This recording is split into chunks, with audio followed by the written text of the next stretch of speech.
subcompact or micro? Which EV to buy? That's the question, and we have the answer.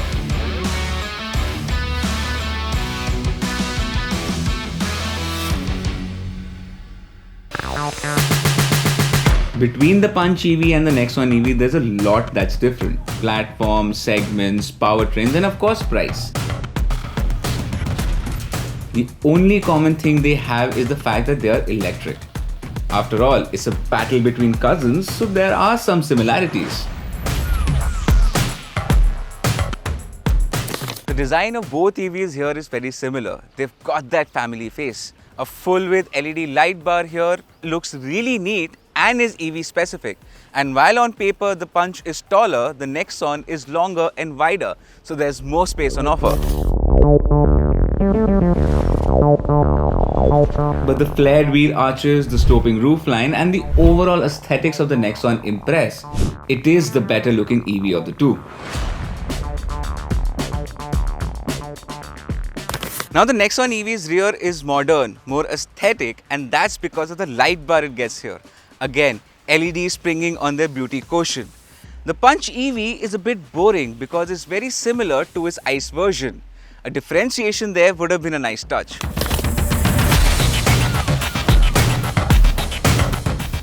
But it's not boring on the inside, we assure you. The Punch gets the new 2-spoke steering wheel that debuted on the Nexon. So yes, the premium quotient is there. And both the EVs get white and grey dual-tone interior. So maintaining their look will not be a difficult job. The Nexon EV is the only one here which has the option of a darker cabin theme with the dark edition though. But the piece de resistance is the new touchscreen system. The Punch finally gets a larger touchscreen, a 10.25-inch unit, and it's slick to use. The graphics are good, but isn't as great as the one in the Nexon EV. It gets a bigger 12.3-inch screen which despite the same graphics looks crisper. Wonder why Tata couldn't give the same level of graphics quality on the smaller touchscreen in the Punch EV. And then there's so much you can do with both these touchscreens. Streaming videos, playing games with Arcade EV, and is supreme when it comes to interface. There's no one in the market that comes close. And since the Nexon EV is a segment above, it naturally gets more features. Apart from a larger touchscreen, you have rear AC vents, audio system from JBL. But the Punch hits back with its cup holders, which are in the right place and not hidden in the glove box, thankfully. But the biggest ace up the Punch EV sleeve is the fact that it's the only EV by Tata Motors to get a Frunk. That's over and above the trunk and its usable space. All 14 liters of it. There are lots of benefits with the new Acko EV platform apart from better packaging. It can also be adapted for various other vehicles, can accommodate different battery sizes and even multiple drivetrain options like front-wheel drive, rear-wheel drive and all-wheel drive. But the biggest benefit of the new platform can be felt inside. Yes, the new platform mitigates the need for having a raised floor, thus giving you more space. The seats in the Punch EV are well cushioned, giving you good under-thigh support. But a big problem is the lack of legroom because of its smaller dimensions. There's good space at the back of the Nexon and that's to be expected. So yes, the Nexon aces that game. But the bigger battle is how they drive.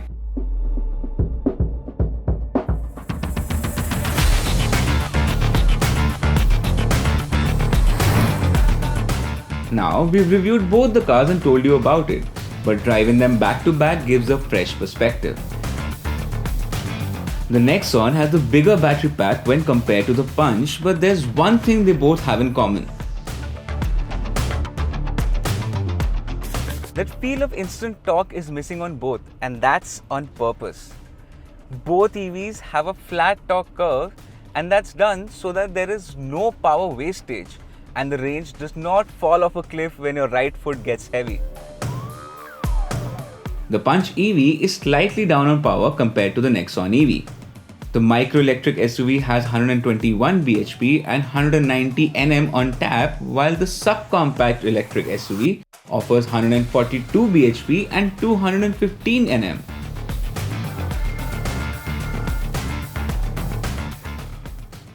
Despite that, the Punch EV is peppier to drive because it's lighter than the Nexon EV. It also feels more maneuverable because of a smaller footprint. Now the ride quality of the Punch is supple, and that's because of the softer suspension setup. It doesn't bounce around, feels stable, and at lower speeds it creases out any bumps on the road, something that the Nexon is not able to do. The Nexon EV's ride is bumpy at slow speeds, but it improves as the speeds increase. It rides on larger wheels, so therefore it feels more planted. And it makes meal of all the small potholes on the road, so no complaints for the driver or the passenger. The Nexon EV has slightly more claimed range than the Punch EV, and that is also reflected in real-world conditions. The Punch EV's range isn't that far behind compared to its elder sibling. And helping you improve the range is regen braking. Both EVs have 4 levels that allow you to have more flexibility. But the Nexon EV goes one step ahead with a really cool functionality.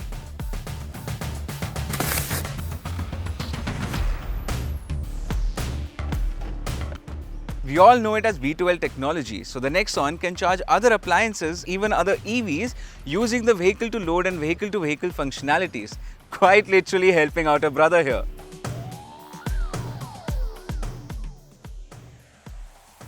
Now there are also charging times to consider. Both EVs take 56 minutes to charge up to 80% with a 50 kilowatt DC fast charger.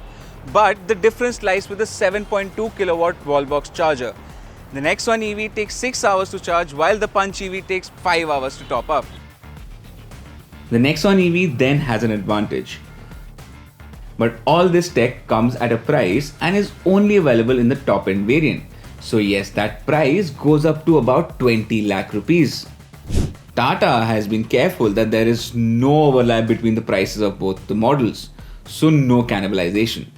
The Punch has 20 variants while the Nexon has 10. So lots of options to choose from.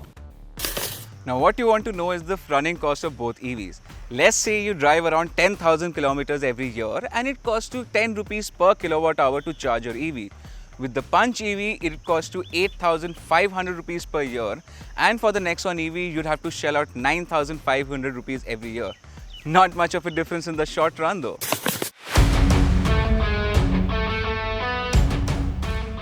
So which is the better cousin? The division is simple. Buy the Punch if you don't have the budget for a Nexon.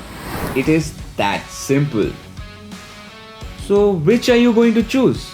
Let us know in the comments or talk to us on our social media handles.